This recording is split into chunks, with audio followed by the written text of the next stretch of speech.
Ele, somente para Ele, toda a honra, todo o louvor e toda a glória. Amém? Podem sentar, irmãos.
Que a graça e a paz do nosso Senhor e Salvador Jesus Cristo seja em cada um de vocês nessa noite. Amém. Amém. Queridos, que bom estar aqui com vocês. Mais uma segunda-feira. Eu que fico tão ansioso para que chegue a segunda-feira, né? Toda vez que eu chego lá no altar, na igreja, o dia de domingo, eu costumo dizer que amanhã é segunda-feira. E segunda-feira é dia de Deus. E a igreja toda já responde, né? É bacana, era bom que a igreja toda viesse, mas pelo menos eles estão respondendo. Mas tem muita gente por aí, cada sala está cheia, isso significa que nossa igreja está viva, está mais que viva, né? São muitos ministérios, e cada um vai abençoando vidas do seu jeito, né? Com sua proposta, são diferentes propostas, né? E a nossa proposta é uma proposta pedagógica e discipuladora, né? Os Semeadores, ele foi criado no seu início para dar continuidade às decúrias do movimento cursilista. As pessoas saíam do cursilho, faziam as decúrias e depois ficavam meio que perdidas, né? E voltavam para o mundo. E aí criaram os semeadores para que desse continuidade, para que pudesse continuar discipulando, né? Trazendo esse alimento espiritual para a vida de cada um, semanalmente. E essa era a proposta inicial. Hoje, nós expandimos um pouco mais isso. Antes era necessário ter feito o cursilho para participar dos semeadores, para poder ver os semeadores. Hoje não, hoje está aberto.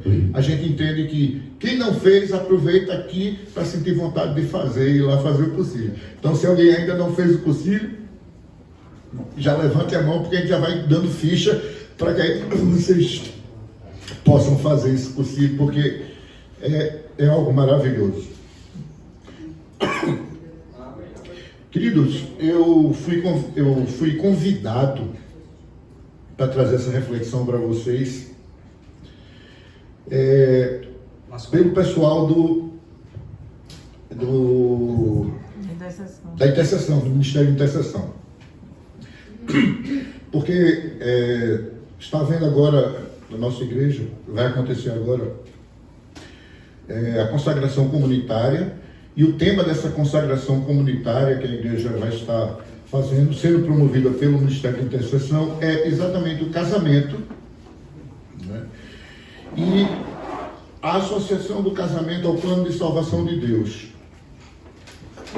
Silvino, como aqui nada começa sem uma oração, vamos fazer uma oração para o nosso... Amém, que alguém chegou para orar por mim, né? Eu estava esperando isso, glória a Deus.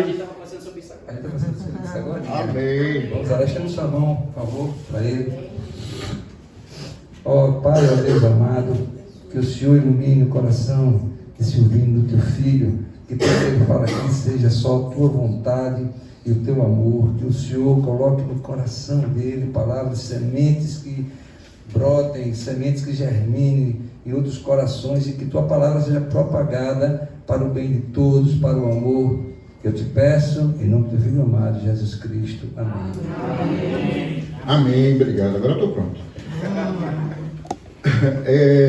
Então, como eu estava falando, o Ministério de Intercessão, eles estão fazendo essa consagração comunitária usando o tema casamento.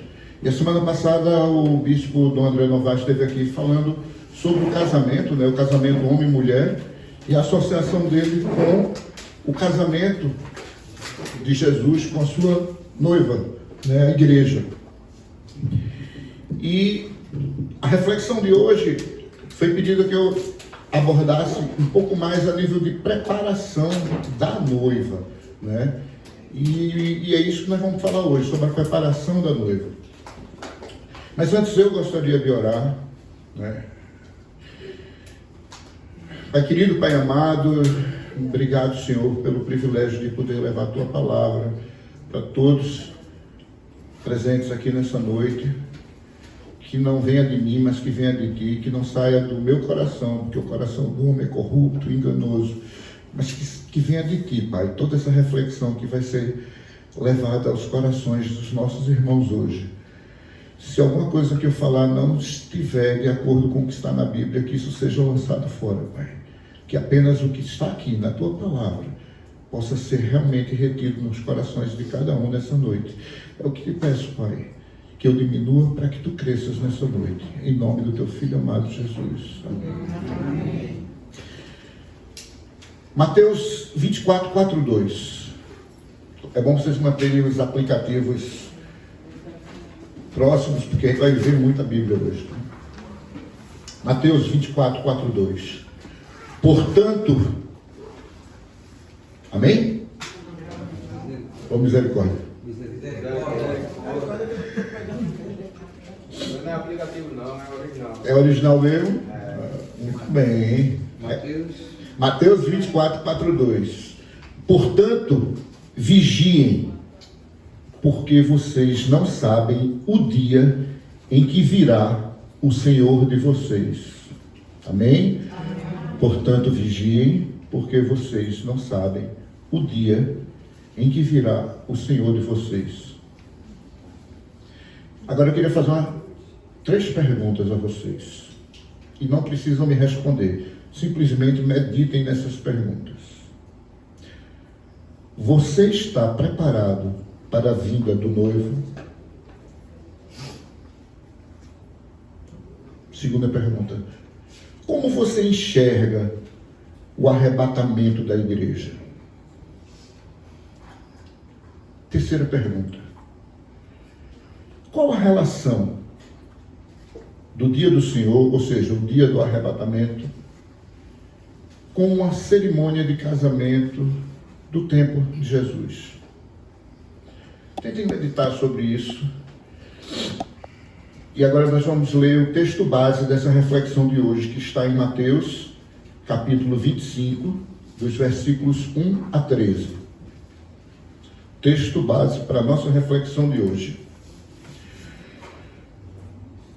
O reino dos céus será, pois, semelhante a 10 virgens que pegaram suas candeias e saíram para encontrar-se com o noivo. 5 delas eram insensatas e 5 eram prudentes. As insensatas pegaram suas candeias, mas não levaram óleo. As prudentes, porém, levaram óleos em vasilhas, junto com suas candeias. O noivo demorou a chegar, e todas ficaram com sono e adormeceram.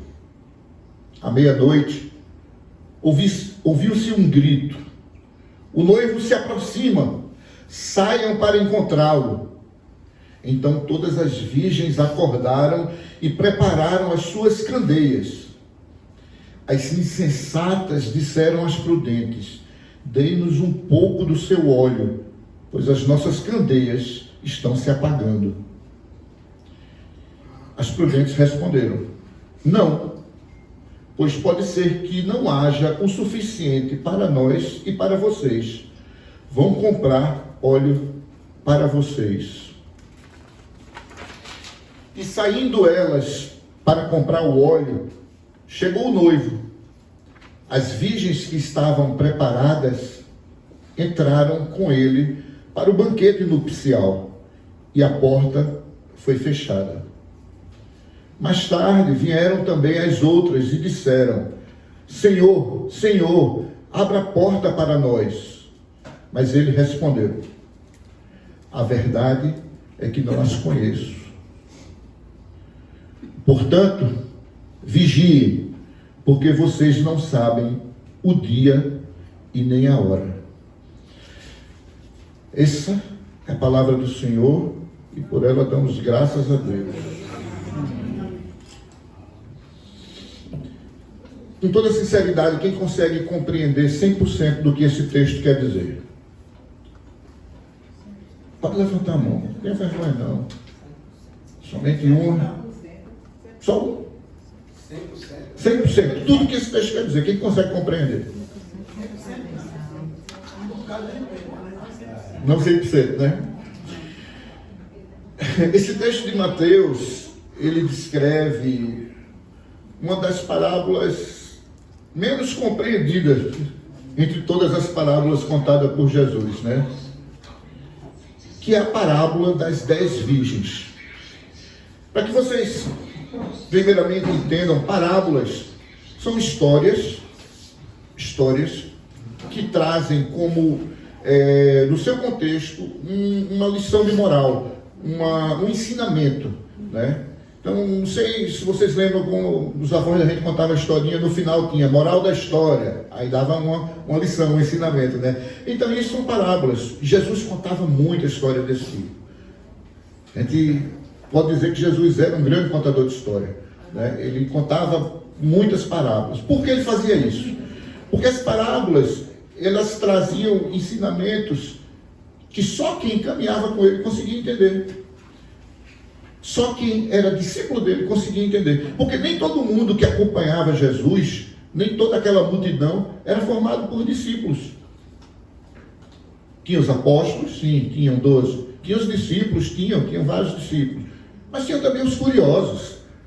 Tinham aqueles que só seguiam Jesus para ver os milagres acontecerem, né? Era aquela multidão. Jesus às vezes falava para 5, 10 mil pessoas. Imagina, falar para 5, 10 mil pessoas sem microfone. Ele sempre se posicionava contra o vento, para que o vento levasse a voz dele, sempre tentava ir para um local mais alto. Às vezes ele entrava num barco, recuava um pouco para que se distanciar da multidão, para que todos pudessem vê-lo e ouvi-lo. Enfim, e ele contou muitas parábolas, muitas histórias. Essas parábolas estão aí nos evangelhos sinóticos, que são os evangelhos de Mateus, de Marcos e de Lucas, né? Porque são 4 evangelhos, mas um dos evangelhos é bem diferente dos outros 3, porque eles são sinóticos, porque parece muito com os outros, né? E nesses 3 evangelhos, de Marcos, Lucas e Mateus, estão aproximadamente 30 parábolas de Jesus, que ele conta. O evangelho de João, curiosamente, não traz nenhuma parábola. Sim, mas voltando aqui ao assunto, essa parábola especificamente, para que a gente possa entender ela, é necessário também que a gente entenda a cultura do povo daquela época. Porque Jesus falava para um povo que sabia o que ele estava falando. Por quê? Porque era a cultura daquele povo. Jesus falava para um povo de onde ele cresceu, aonde ele deu início ao seu ministério. Que povo era esse? Era o povo galileu. Jesus era galileu.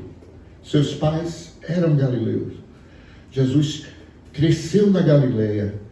Jesus começou o seu ministério na Galileia. 2/3 do que está escrito nos evangelhos aconteceu na Galileia. E vocês vão me perguntar, mas Jesus não era judeu? Era. Eu não sou brasileiro, mas eu sou pernambucano. Então Jesus era judeu.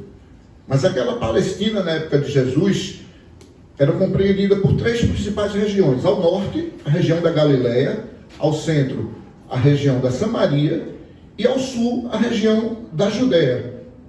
Então, Jesus estava no norte, na Galileia. Mas Jesus não nasceu em Belém? Nasceu. Mas Belém não é na Galileia. Não, Belém é na Judéia. De fato, Jesus não nasceu na Galileia. Ele cresceu na Galileia, ele foi criado na Galileia. Os pais deles eram galileus. O que aconteceu? Naquela época, não sei se vocês lembram da história, quando Maria estava grávida, o rei Herodes, ele colocou um decreto de que todo o povo judeu tinha que se apresentar para ser contado. Ou seja, ele estipulou um censo.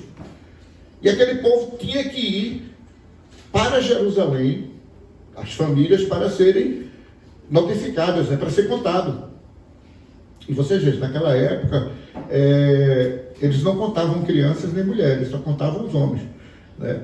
E aí José tinha que ir lá, então ele vai com a família, porque Maria estava grávida, então ele faz essa viagem para Jerusalém para se apresentar, né? Para ser contado, como obrigação de todo judeu, porque o rei Herodes tinha determinado isso, eles tinham que contar. Enfim, durante a viagem, o que acontece? No caminho, numa cidadezinha chamada Belém, Maria começa a ter contrações e ali Jesus nasce.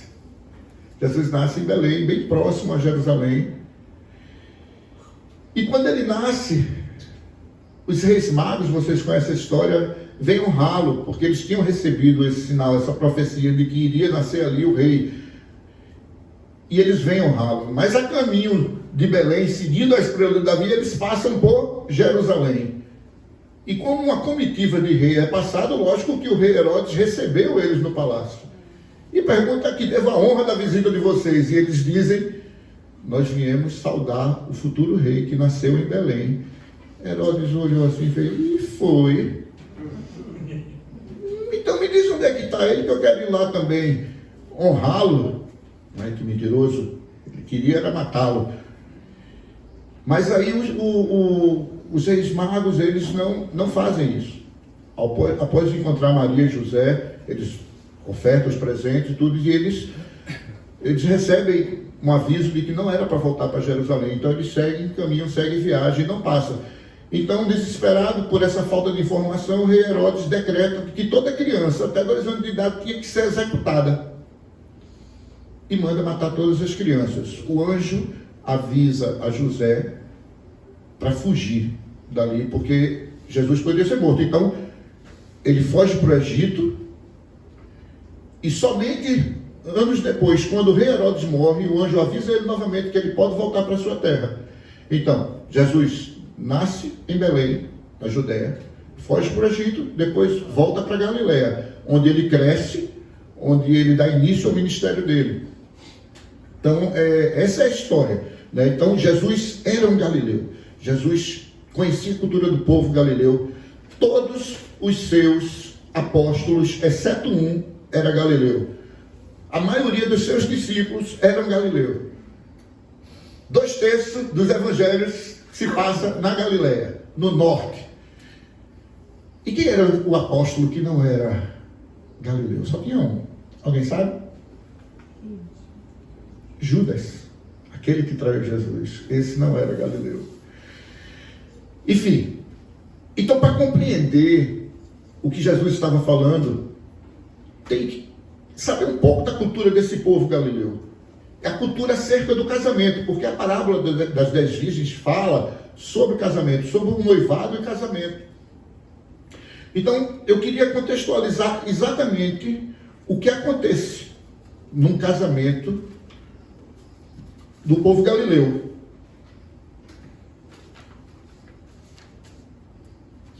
Então, gente, lá na Galileia, assim como em quase todo o Oriente Médio, os casamentos eram arranjados pelos pais, né?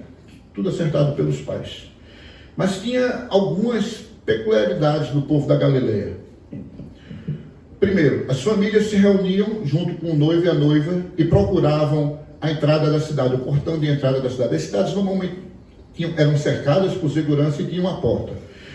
Lá nessa porta de entrada ficavam os anciões da cidade, né? Então o noivo, a noiva e suas famílias se dirigiam para lá, procuravam os anciões e começava um burburinho na cidade. Todo mundo ficava sabendo, vai ter um noivado, vai ter um noivado. E começava a se aproximar.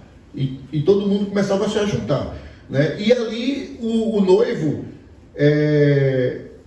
recebia dos anciões, junto com a noiva, recebiam dos anciões uma leitura de um texto, de um pacto, né? Um pacto nupcial. Era lido para eles, né?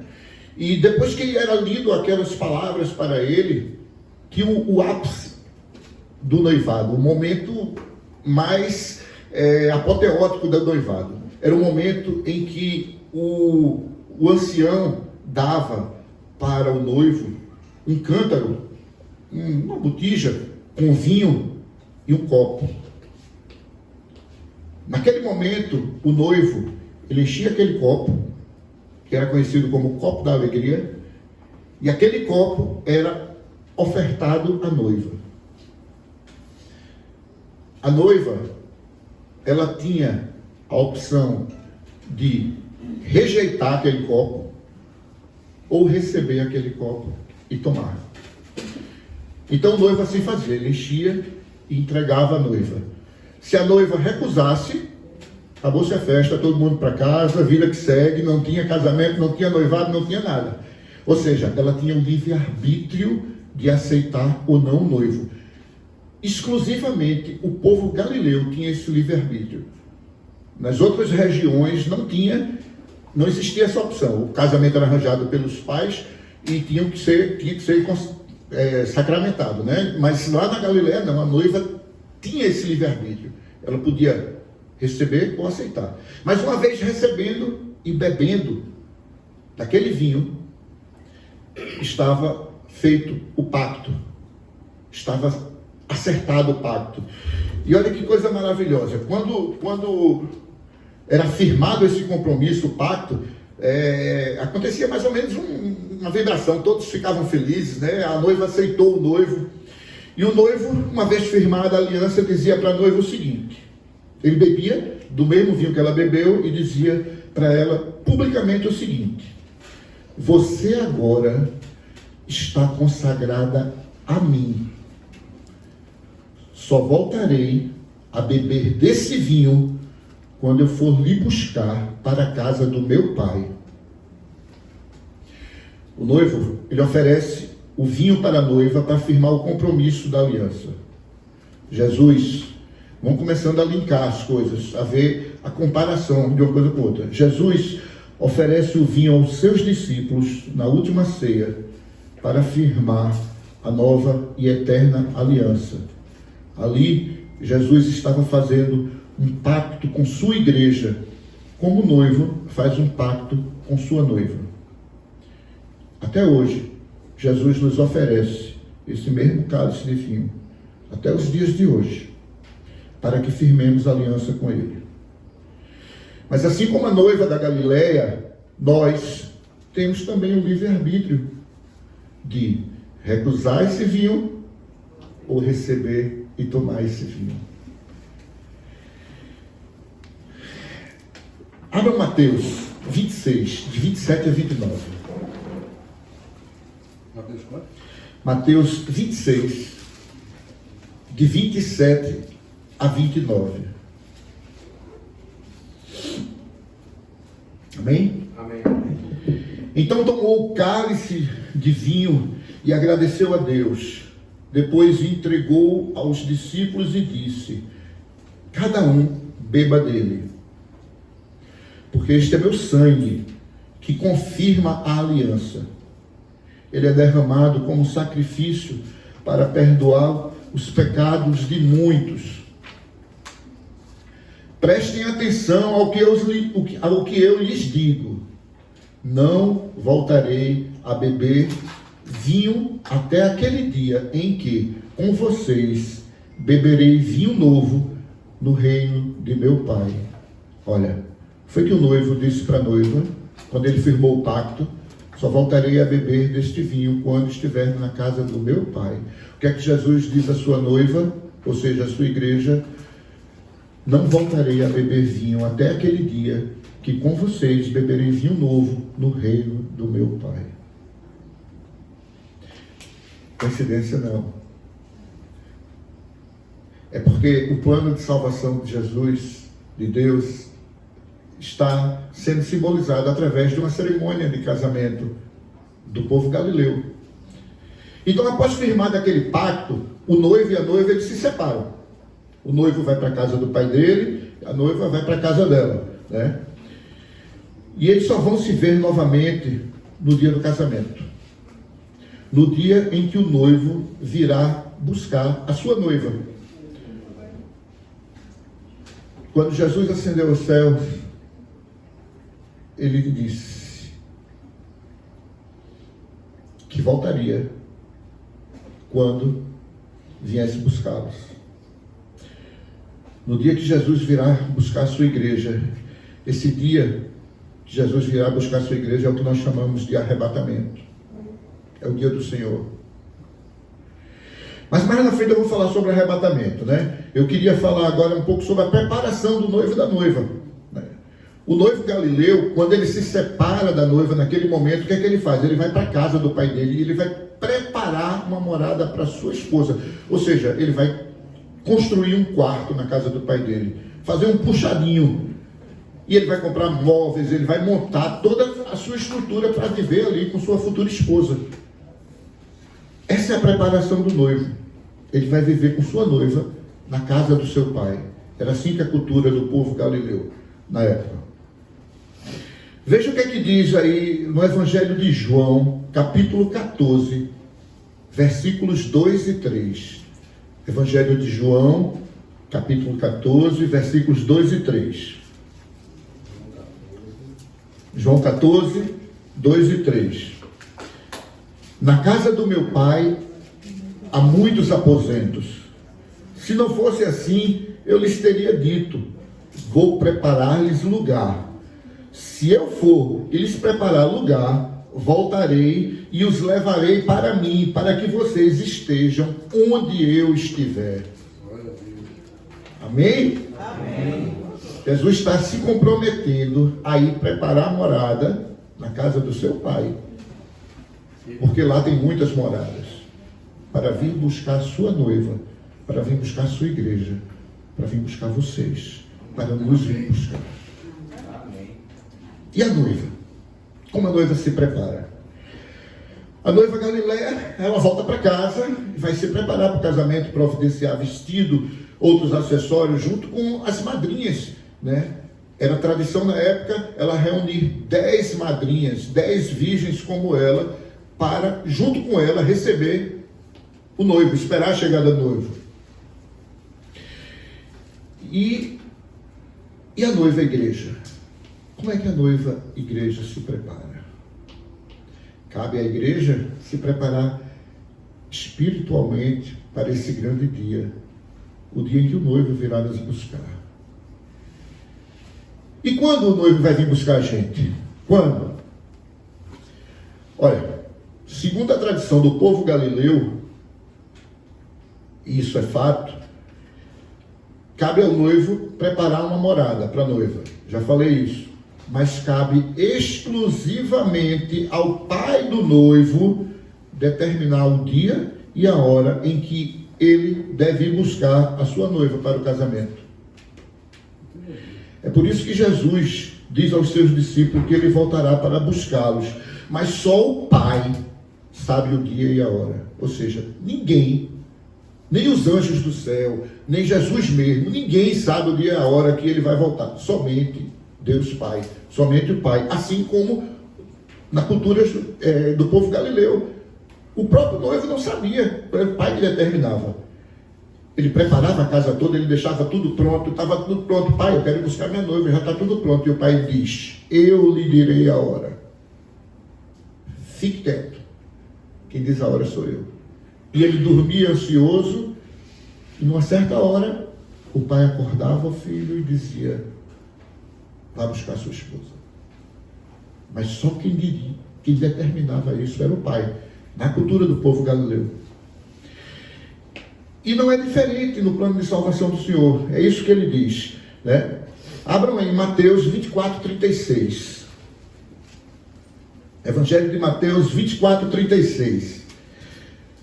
Mas daquele dia e hora ninguém sabe, nem os anjos do céu, mas unicamente meu Pai. Que maravilha! Tudo que acontece no casamento galileu acontece no plano de salvação. Abram aí também 1 Tessalonicenses, capítulo 5, versículo 2. 1 Tessalonicenses, capítulo 5, versículo 2. Porque vós mesmos sabeis muito bem que o dia do Senhor virá como ladrão de noite.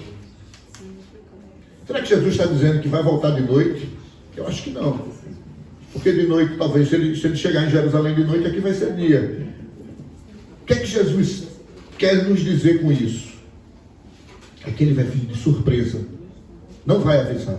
Porque o ladrão vem de surpresa. A palavra de Deus diz que se o dono da casa soubesse a hora que o ladrão viria, ele ficaria de guarda lá, para que o ladrão não roubasse sua casa. Mas o ladrão vem de surpresa. Ele não diz. E assim como o ladrão vem de surpresa na noite, assim virá Jesus de surpresa. Ninguém sabe o dia e a hora. É por isso que é necessário que estejamos prontos, preparados. Porque quando ele virá arrebatar a sua igreja.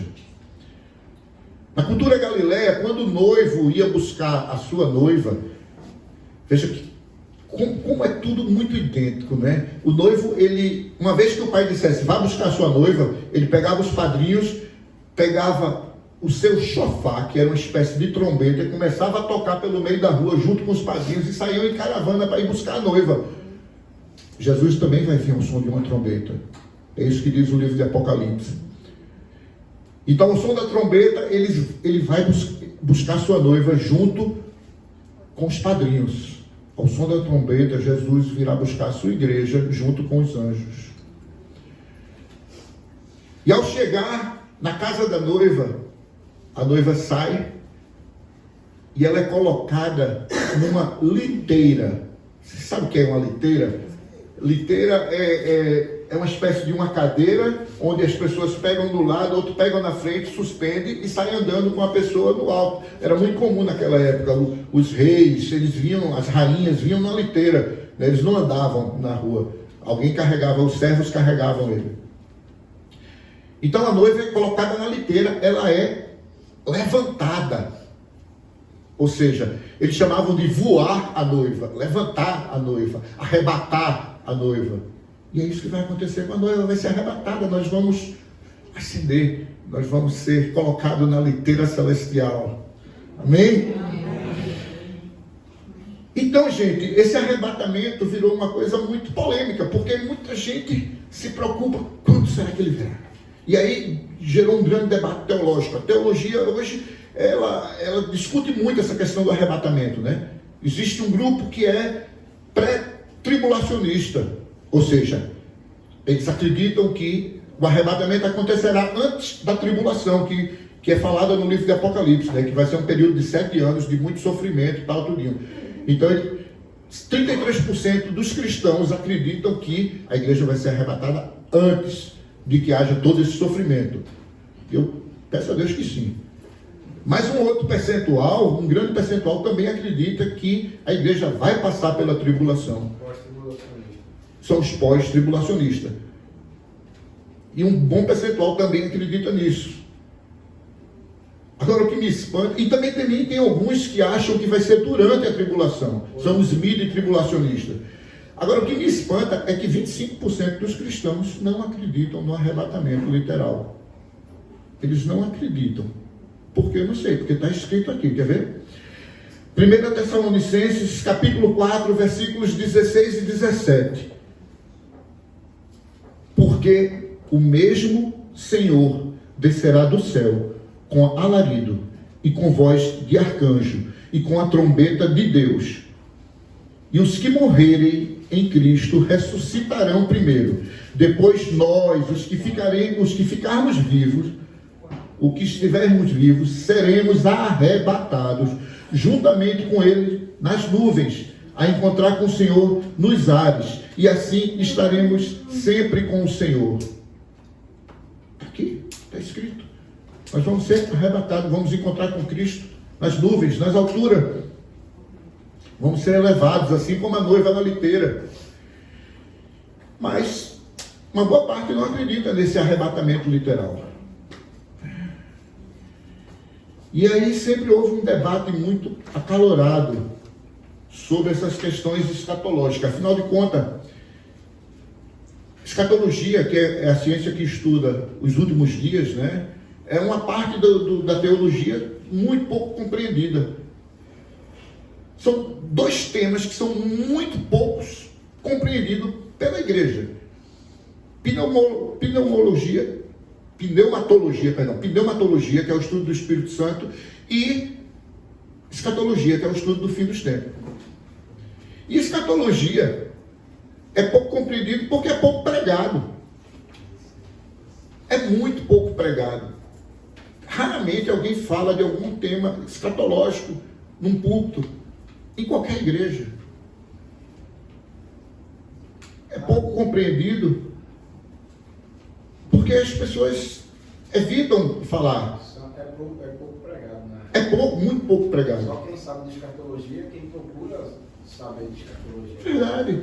A maioria das vezes quem faz teologia, né? Mas isso é um erro, porque a escatologia, ela está falando da volta. A vida de Jesus, o nosso Salvador, está falando da nossa salvação, e isso acaba ficando um pouco de lado. A escatologia, ela é nada mais nada menos do que uma profecia, gente. A volta de Jesus é uma profecia. Então, se você for puxar aí nas igrejas, eu já vi esse percentual, né? Eu gosto muito de estatística, somente 2% das pregações das igrejas falam de profecias. E 33% do que está escrito aqui na Bíblia são profecias.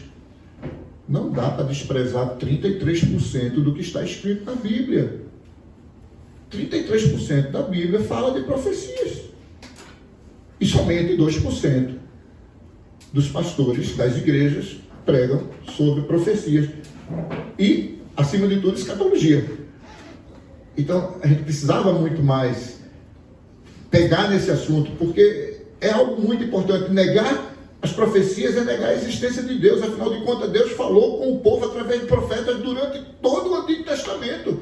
O último profeta foi João Batista, mas até então, até o véu se rasgar, Deus se comunicava com o povo através dos profetas. Então, a vinda de Jesus, a primeira, foi profetizada, a segunda foi profetizada, tudo foi profetizado.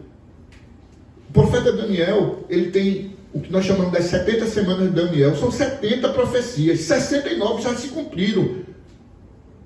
A 70ª é exatamente sobre a volta de Jesus. Será que somente essa vai dar errado?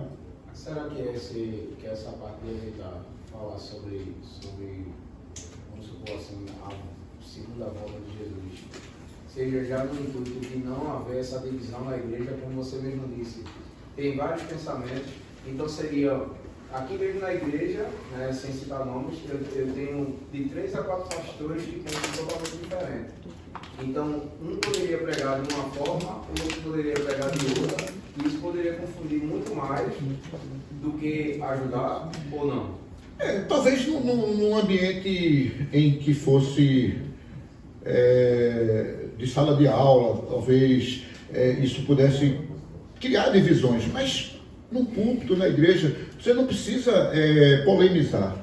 Mas e o conflito que iria ficar, tipo, vamos supor um exemplo, eu escuto um pastor num domingo falando sobre... Que vai voltar antes. Vai Aí você antes. escuta Lamartine Porcela dizendo que vai voltar antes. Aí depois você escuta Ângelo Bassi dizendo que vai voltar depois. Mas sabe qual é a grande questão? É que o mais importante de tudo, a igreja esquece. O mais importante de tudo não é quando ele vai voltar. A gente tem que estar pronto. Se vier antes, glória, a gente está no lucro. Se vier depois, a gente passa pela tribulação. Mas estando junto com Jesus, a gente vai estar forte. Agora, a grande questão, sabe qual é? É por quê e para que ele vai voltar. A gente se preocupa com quando e não o porquê ele vai voltar. E por que Jesus vai voltar? Por quê? Primeiro, para cumprir as profecias e as promessas, exatamente porque está escrito. Deus não é Deus de mentira, está lá, se está escrito, ele veio para cumprir essas profecias.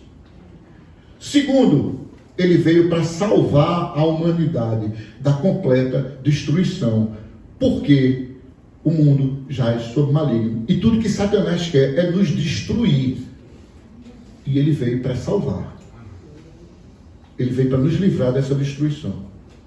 Ele veio nos dar essa oportunidade de não ser tragado para o inferno junto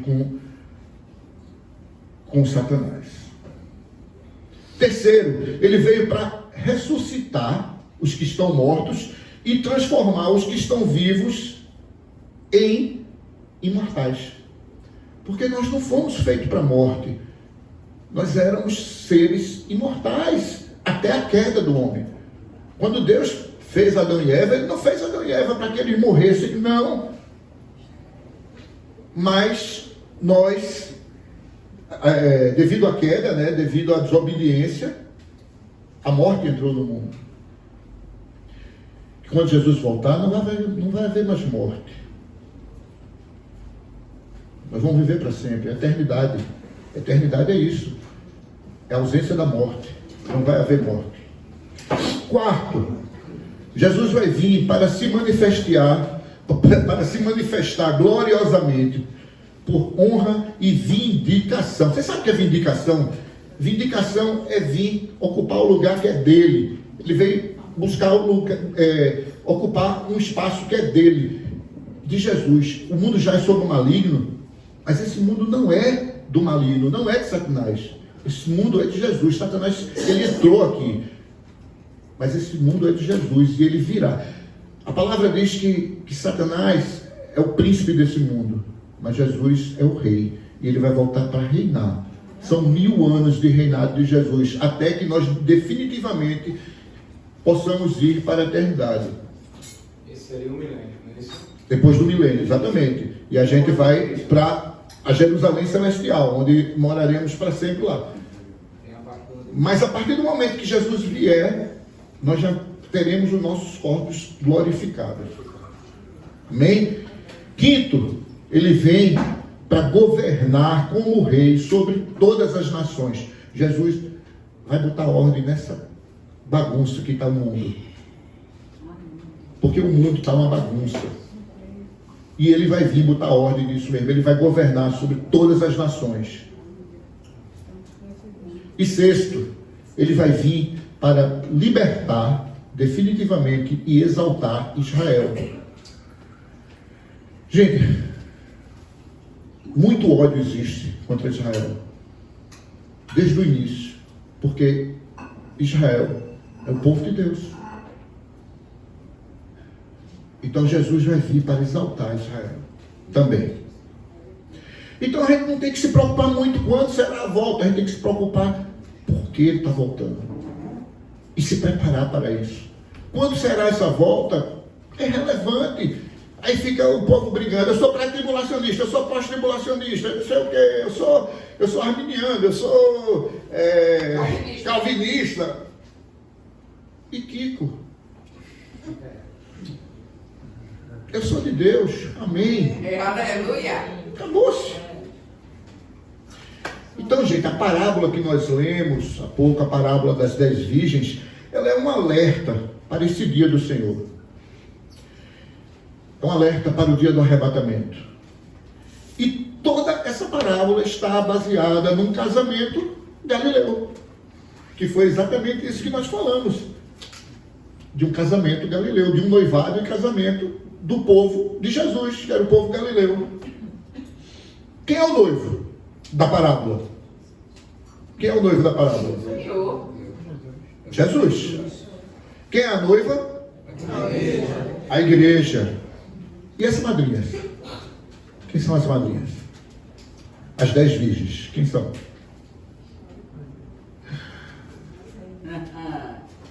Cada um de nós na individualidade.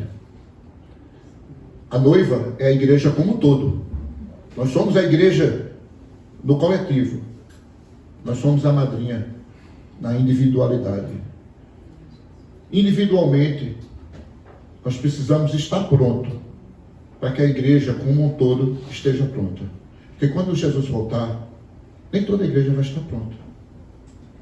Nem toda a igreja vai estar preparada. Algumas das madrinhas, ou seja, alguns desses componentes dessa igreja, vão estar com pouco azeite na sua botija. Não vão estar preparados. Então,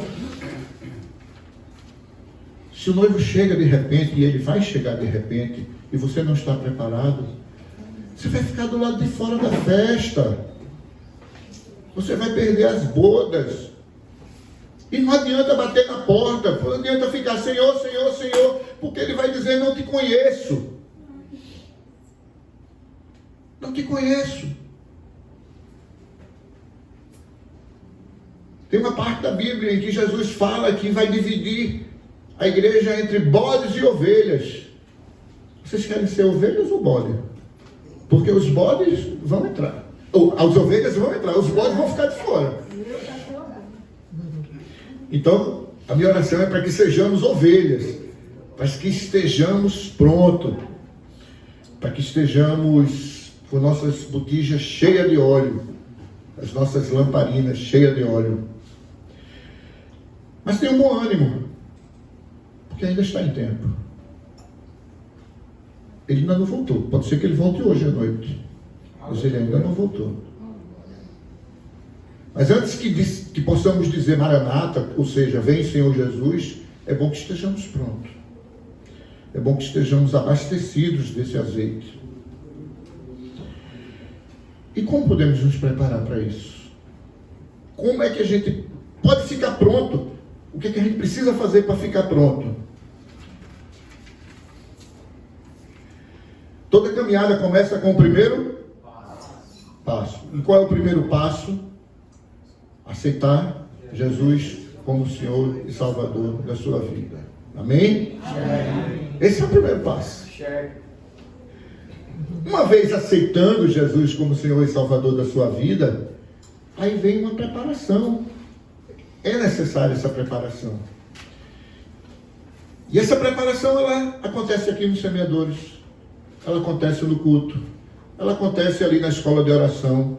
Ela acontece quando você lê a Bíblia. Ela acontece quando você escuta um louvor e louva o Senhor. Ela acontece quando você vai se alimentando espiritualmente com a única verdade que existe, que é a palavra de Deus. Essa aqui, ó. Não tem outra. Essa é a única verdade que existe, irmãos. Está tudo aqui. Esse é o manual de instrução de nossas vidas. A gente precisa ler e compreender isso aqui. É isso aqui que salva. E como se chama esse processo? Esse processo chama-se santificação. O preparar da noiva ou das madrinhas individualmente é nada mais do que processo de santificação. A gente precisa se santificar, se preparar para a volta de Jesus. Esse é o preparar. É alimento espiritual, é leitura, é oração. Não existe crente sem oração. Sem intimidade. Se você não tem oração, você não tem intimidade com Deus. Como é que você quer que Deus lhe conheça se você não se apresenta a Ele? Aleluia. Como é que você quer conhecer Deus se você não fala com Ele? Aí Ele vai dizer, não te conheço. A gente precisa orar, a gente tem que orar. O povo de Deus tem que aprender a orar. Eu não estou falando de mantra não, tá? Não estou falando de reza repetida não. Eu estou falando de oração. É diálogo mesmo. É conversar com Deus. E aprender a escutar a voz de Deus. Porque quando você fala com Ele, Ele fala com você. Mas Ele fala do jeito dele, na hora que Ele quer. Aí a gente precisa estar atento a isso. A Bíblia fala de santificação como uma coisa que já aconteceu, como uma coisa que está acontecendo e como uma coisa que ainda vai acontecer. Como é que é isso? Peraí, já aconteceu, está acontecendo ou vai acontecer? Os três. É 3 em 1. É mais ou menos feita a trindade, né? São 3 deuses no só e é um só.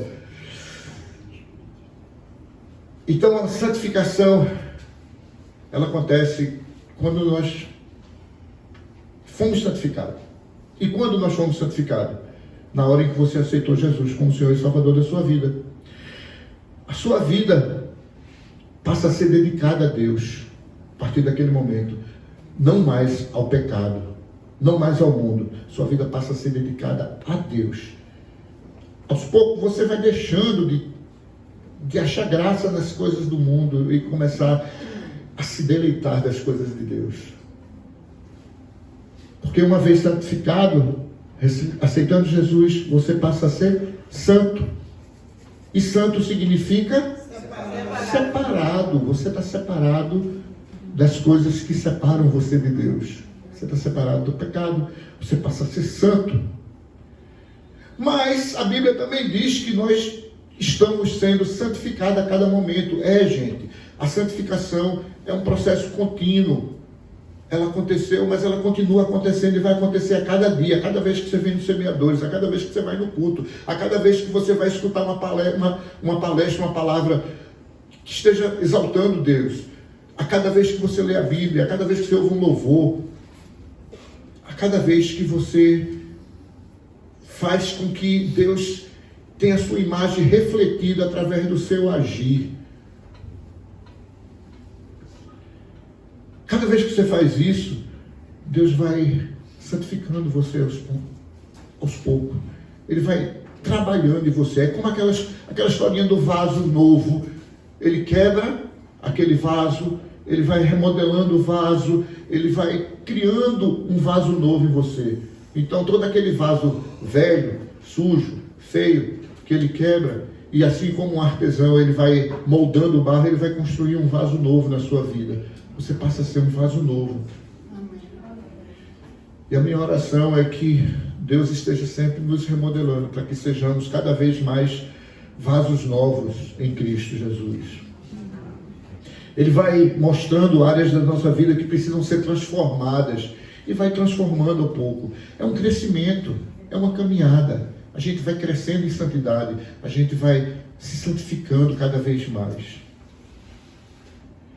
Mas a Bíblia diz também que nós vamos ser santificados quando Jesus voltar. Amém? Amém. Como?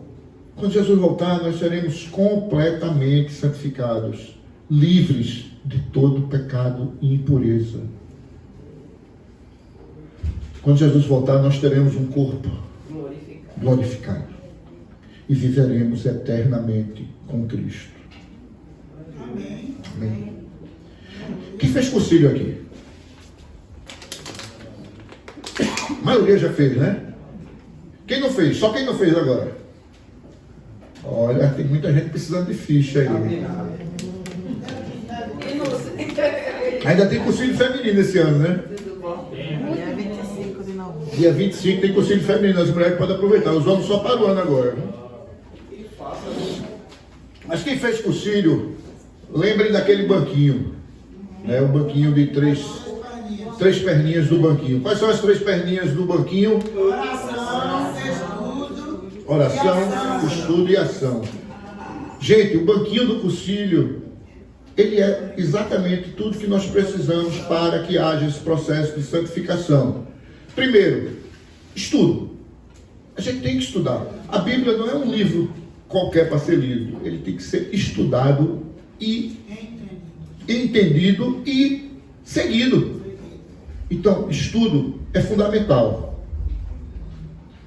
2, oração. Orem sem cessar. Através da oração é que vamos nos tornando íntimos de Deus. Deus, Ele é um ser relacional. Ele quer se relacionar com você. E o instrumento para que haja esse relacionamento é a oração. Então, orem sem cessar. Uma vida de oração é tudo que um crente precisa ter. Uma vida de oração, uma vida de intimidade com Deus. Então a gente tem que estar orando.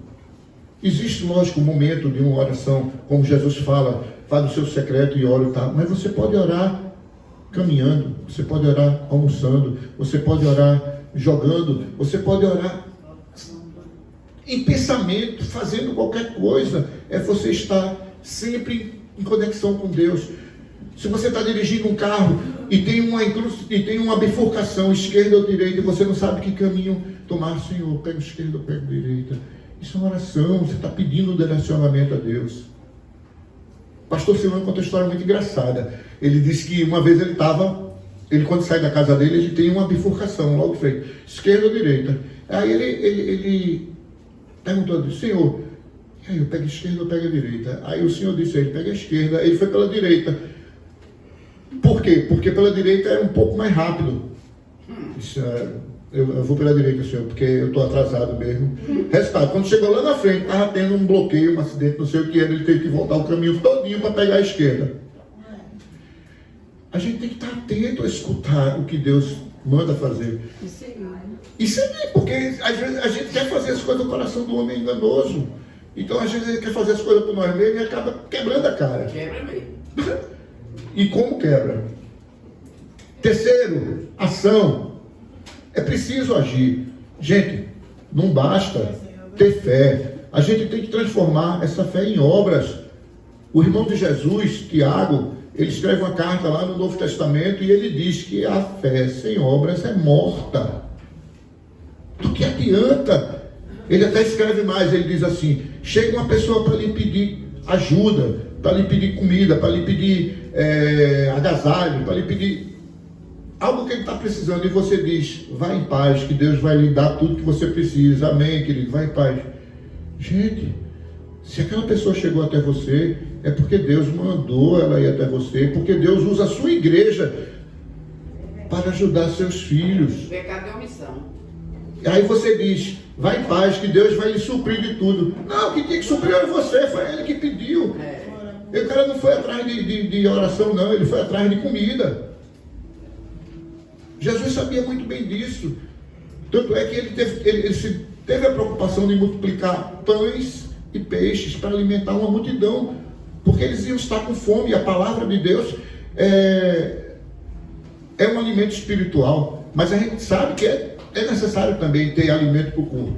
Então ele via um povo com fome, então ele tratou de alimentar aquele povo, né? Então não adianta eu vou pregar no meio de famintos, ninguém está querendo saber ouvir palavras, estão querendo alimento. Agora, depois que ele estiver alimentado, a palavra vai chegar até o coração deles. Então, gente, a gente tem que transformar a nossa fé em obras. A gente precisa, preste bem atenção nisso, a gente precisa que as pessoas enxerguem. Viu a galera da selfie aí? A gente precisa que as pessoas enxerguem Cristo na gente, no nosso agir. Tem muita gente que quer ir para o microfone e falar, mas quem não tem uma vida digna de ser copiada, não é digno de ser ouvido. Então a gente precisa, através do nosso agir, refletir a imagem de Cristo. As pessoas precisam enxergar Cristo na gente. E é através do nosso dia a dia que a gente faz isso. Através do nosso agir. Amém? Amém. Então, queridos, como num casamento galileu, quando o pai mandar, o noivo vai buscar sua noiva, ao som de uma trombeta. E Jesus também, ao som de uma trombeta, virá buscar sua noiva. E ela será arrebatada por ele. Mas os que ainda não estiverem preparados, serão deixados para trás. Ficarão do lado de fora. Aí vai ser tarde demais. Não vai adiantar bater na porta e dizer Senhor, Senhor, porque a resposta é não os conheço. Então a hora é agora. A salvação é individual, não é coletiva. Preparem-se. O noivo está voltando. A gente costuma dizer na igreja, Maranata, vem Senhor Jesus. E eu digo a vocês, preparem-se, porque vocês não sabem o dia e a hora. Ele está voltando, sim, mas virá como um ladrão na noite. Que surpresa. Quem não estiver pronto, como eu falei, vai ser deixado para trás. Amém, igreja? Amém. Deus abençoe.